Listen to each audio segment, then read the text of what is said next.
Hey gang, so this is our Instructor Help, and I've done a couple this week. I did a seated ideas for fitness Pilates with equipment, and I'm also doing this one all about arthritis with regards to working with those clients, just to update information and reiterate the information that I've given you before. I've done quite a few sessions on arthritis in this group, so please feel free, especially if you're quite new to the group or maybe you want to refresh your memory, is just to go back over and have a little look in the group, go under the magnifying glass and put in arthritis, and there's loads of sessions. There's practical sessions in there as well as, you know, ones like I'm doing today, which are a little bit more kind of like informative. I'm going to talk about nutrition and I'm going to talk about exercise with working with these clients with arthritis. So I'm going to start off about the nutrition, and I want you to understand that with regards to our arthritis, a lot of our clients don't realize that actually the food that they eat is very, very kind of effective with regards to their condition. Any food that causes inflammation is going to cause inflammation. So arthritis, wherever it is in the body, whether it's the hands, whether it's the knees, the feet, whether it's osteoarthritis, all of those kind of things, we have to be aware of foods that can massively affect that. So foods to avoid for your clients are processed food, which, you know, we want to avoid processed food no matter what, whether or not we've got any type of condition, if we're trying to do a body transformation, if we're just trying to improve our health. Processed food, and that comes from processed food like baked foods, pre-packed meals, snacks, anything that you are not making yourself, because there are going to be a lot of added extras in that processed food, which is going to, you know, cause a lot of inflammation within the body. There's going to be a lot of excess sugar, a lot of extra salt in there. And also, you know, there'll be preservatives and additives, which are you know, put into that processed food, which is going to cause a lot of inflammation. So the first thing they want to do if they want to improve their condition is get rid of the processed food. The second thing that is not helpful is omega-6 fatty acids. So this is not your omega-3s. This is your omega-6. So just be mindful of that as well. Any type of sugar, whether or not that is sugar or sugar alternatives, you know, your artificial sweeteners, anything like that is, again, an absolute no-no. Red meat can cause a lot of inflammation within the body, especially if that red meat is very processed, like burgers, sausages, things like that. Also fried foods, again, because of the amount of trans fat that's in a fried food, scrap it. Refined carbohydrates like your biscuits, your cakes, anything like that is, again, a no-no. Bread, a heavy lot of bread. Again, there's a lot of gluten in bread. Gluten isn't great. Most people, if their arthritis is really bad, if they're actually prescribed a gluten-free diet, they'll find that their condition actually gets a lot better really quite quickly. Cheese and high-fat dairy. Not all cheeses, but, you know, your high-fat cheeses, definitely your bit more processed cheeses are not so great. And, of course, alcohol, because alcohol is inflammatory. It causes inflammation within the gut. It causes inflammation within the body, and especially within the joints. So they want to try to avoid that as best they can. And just opting for really good quality foods, as we always say with everything, whatever condition you've got, whether it's endometriosis, whether it's the menopause, whether it's being on a body transformation, whether it's arthritis, it's absolutely key that people are eating a balanced diet. They're getting good quality protein. They're getting good quality, good fats. They're getting good quality complex carbohydrates, staying hydrated, and they're reducing the amount of inflammatory foods in their body. So that's going to be key. With regards to exercise, the general pointers that I've said time and time again are still absolutely key. We never exercise during a flare-up. So heat definitely helps.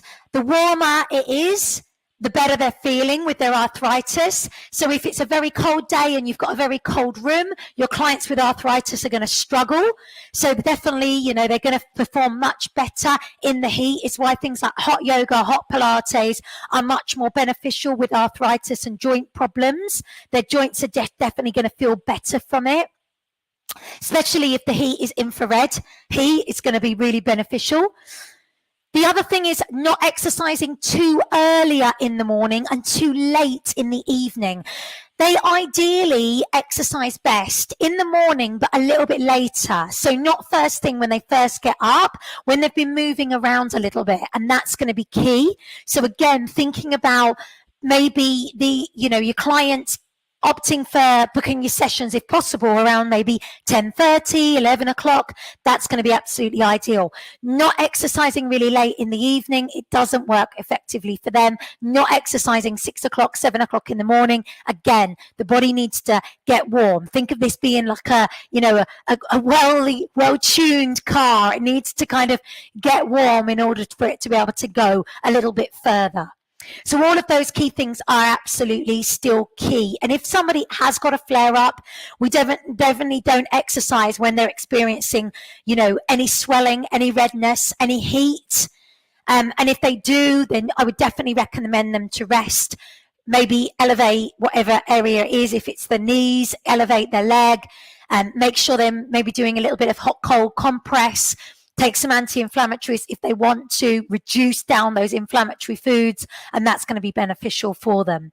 But some key things that we can think about with regards to exercise. So we want to make sure we're strengthening the joint, the muscles around the joints. That's going to help to actually strengthen the joint. You can't physically strengthen a joint, but you strengthen the muscles around it to help support the joint 100%.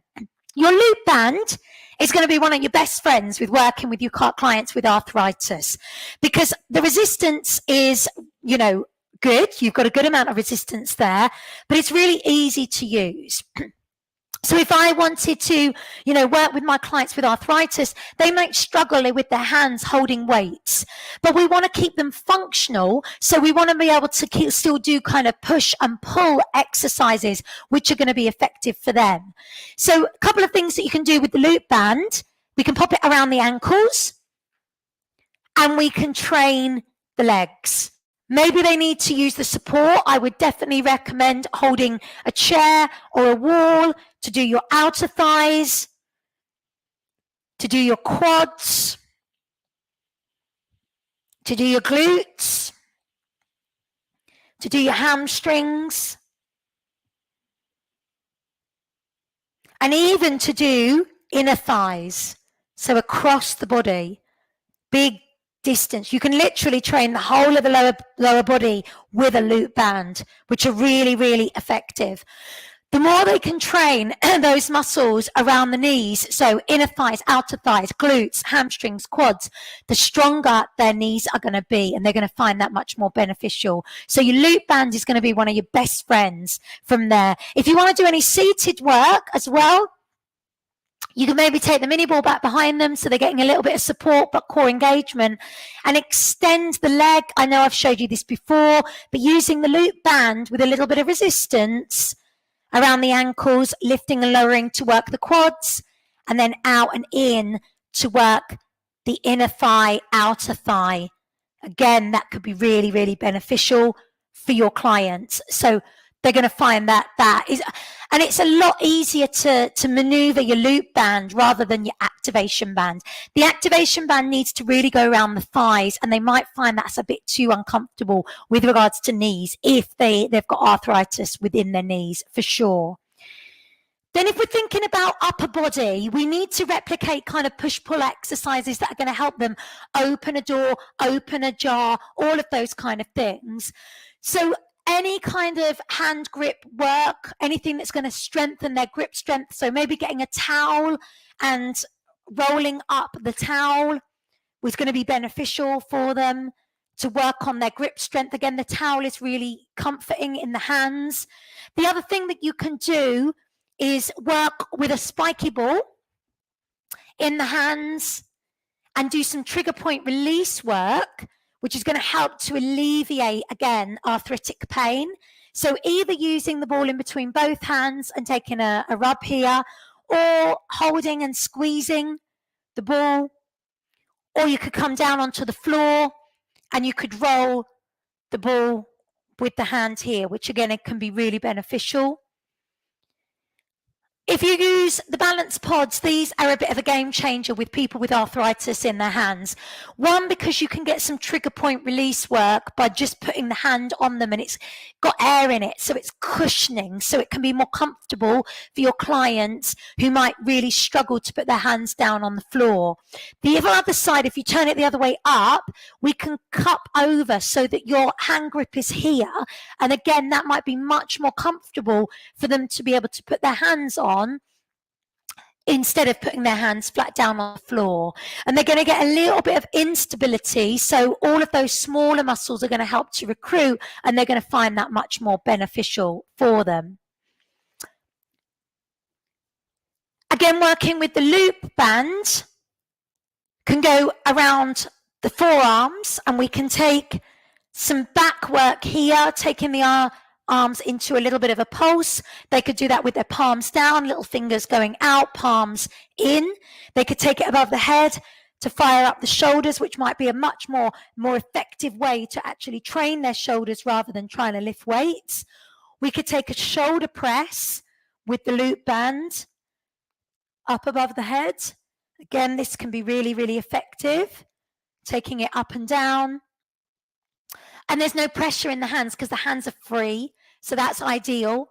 And then coming into the back of the body to work the triceps with your loop band, and tricep extension to work with that loop band as well. Long bands are great, but if they're struggling to grip, they might find that is preventing them from getting such a good workout, whereas the loop band can be really effective because you can just have it around the arms to be able to train the shoulders. Bicep curl with the loop band as well can be really effective, so you can lift and lower and bring that up and down, and again, that can be really good, nice and strong for the biceps. Again, no pressure in the hands, which is ideal. Obviously, abdominal work can be effective from all your Pilates, fitness Pilates exercises that you do in your supine. You might find that they prefer to have the ball underneath the back of the pelvis when they're laying. And of course, there's no pressure on the knees, there's no pressure on the hands. That might be much more comfortable for them to work in their single leg stretch, in their knee drop, in their tap downs, their scissors, their bicycle. The hips are free, the knees are free, the legs are free. So again, there's no pressure. And the spine is lovely and strong. So even with osteoarthritis in the spine, that spine is staying lovely and strong. With osteoarthritis in the spine, I wouldn't do any rolling of the spine. So your roll back, roll like a ball, any rollovers are not going to be appropriate. Your shoulder bridge is absolutely fine because it's controlled and you're not kind of really putting a lot of pressure onto the back. You're just slowly articulating up, and that can be effective. And of course, you can use the mini ball in between the knees to come up into your shoulder bridge and do some work for inner thighs or do some work for glutes to be able to hold from here, which again could be really effective for your clients. If they've got arthritis in their hip, they're probably going to find side lying quite uncomfortable. So you might want to avoid your side lying and instead do those side lying exercises standing with the loop band instead, just like I showed you on the door. On hands and knees might be uncomfortable, so you might want to bring them down to work their back in a prone position, to do back extensions, swimming down instead of Superman. The ring as well can be really good piece of kit for engagement of the abdominals because, again, when you're down, there's no pressure on the knee, there's no pressure on the hand because they're using the forearm on the ring and the thigh. So they're getting that strong engagement. You're pushing into the ring, the leg into the ring, and then you can challenge on the other side. So the Pilates ring can be really effective as well with working with your clients with arthritis, and you can hold and you could do your tap downs, you could do your legs stretch, you could do your knee drop as well from there. And of course, if you wanted to use, the Pilates ring for the upper body without holding on, if the hands were uncomfortable, you could place it on the inside of the forearms again and do your little pulses inwards, which again could be really, really effective. So it's just about, there's nothing kind of in Pilates that actually will make their arthritis worse. It's making them more comfortable so they can actually do more. Because if a client is uncomfortable, they're probably going to quit the exercise, the workout a lot earlier because they're in pain or they're uncomfortable in that position. To try and think about taking the pressure off the joints and instead being able to work effectively from there. Obviously, if you're teaching high impact classes, arthritis is a bit of a no-no. It's not going to be beneficial for them to do high impact. That's going to put extra stress on their joints. So things like high impact aerobics, high impact cardio isn't going to be effective for them. They're going to want to do low impact. Aqua is amazing for anyone with arthritis as long as the pool is not too cold. So just be careful of that. But again, that can be really beneficial, working with the resistance of the water without any actual pressure on. Heavy weight training might be uncomfortable with regards to grip and being able to get it in certain places. So resistant band workouts definitely is going to be much more beneficial for them. So I really hope that's helped. Please let me know if there's any questions at all. But I wanted to give you the nuts and bolts with regards to the nutrition and some new key things, information with regards to exercise. So any questions, give me a shout. Otherwise, enjoy the rest of your day. And let me know if there's any other key areas that you would like me to focus on for the future weeks for our Instructor Help. Thanks so much, gang.